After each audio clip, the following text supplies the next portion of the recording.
If all goes to plan, this video will go up on the 24th of February, 2023.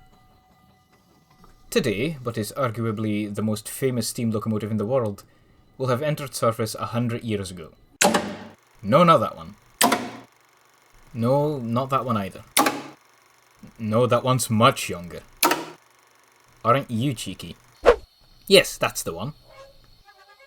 Built as London and North Eastern Railway number 1472, Flying Scotsman is a living legend among train nerds like me.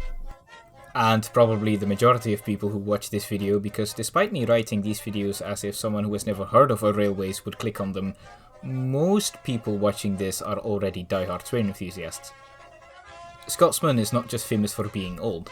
She had a place in the British Empire exhibition of 1924, she starred in her own action film in 1929, and was the first locomotive that could prove, definitely on record, that she could reach 100 miles an hour. Others have tried to claim the magic ton before Scotsman came along, most famously including the New York Central and the Great Western Railways. Other feathers in Flying Scotsman's cap include having been... Don't do that. Other feathers in Flying Scotsman's cap include having been the only steam engine allowed to run on the UK's main lines for a while when diesel and electrics had taken over by the late 1960s. A tour of North America which saw her adorned with American locomotive fittings. And being the steam locomotive with the longest non-stop run under her wheels undertaken down under. She is also part of a select band of locomotives to have always been in the yearly post-Triang Hornby catalogue.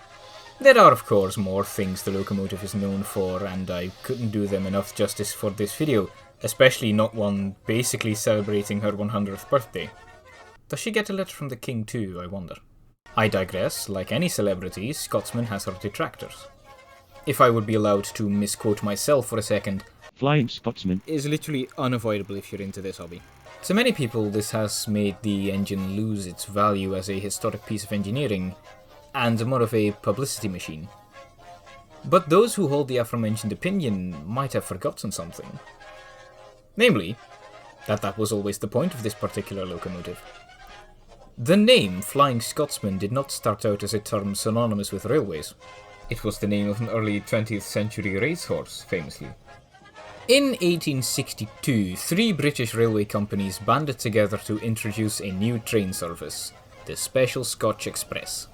Running over the rails of the Great Northern Railway, the North Eastern Railway, and the North British Railway, a Scottish company, the train was to link London, York, and Edinburgh in Scotland.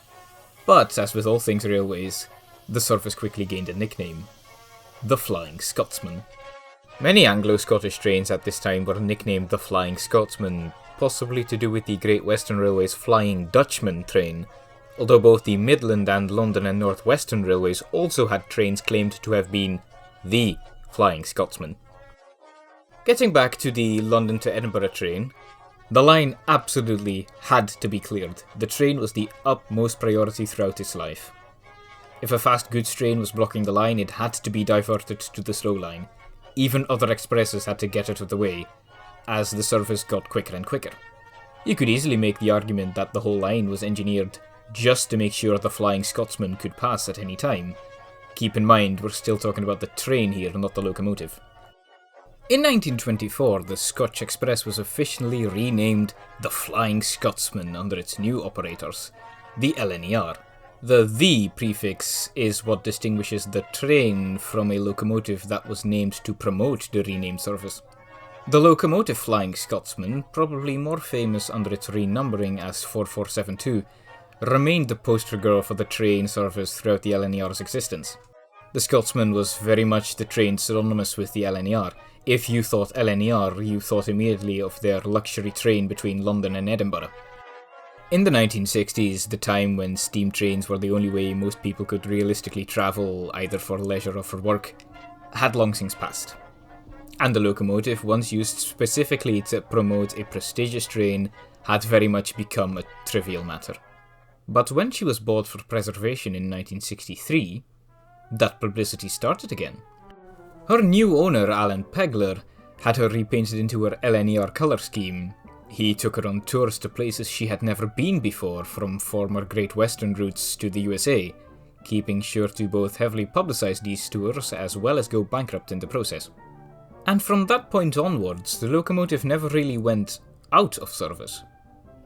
And Pegler's revitalisation of the engine as a famous piece of machinery was so effective that successive owners have more or less tried to keep up the same act, to the point where nowadays many people do not really know why 4472, since renumbered 60103, is famous for any other reason than she was already famous when I first heard about her. And that is by and large why the locomotive is actually the most famous steam locomotive in the world. But why is this engine my favourite locomotive? What makes her important to me? Well, to put it simply, she is what made me interested in British Railways rather than the locomotives we have in mainland Europe. She hails from a time when looks were more important than functionality, yet she was built like a watch 100 years ago. She is elegant, she is grace, her achievements have the power to turn heads towards Britain's railway history. And whenever I see her on video and I see the crowds that form to catch but a glimpse of her, I cannot help but feel I'm not the only one who feels that way. Happy birthday, Scotsman.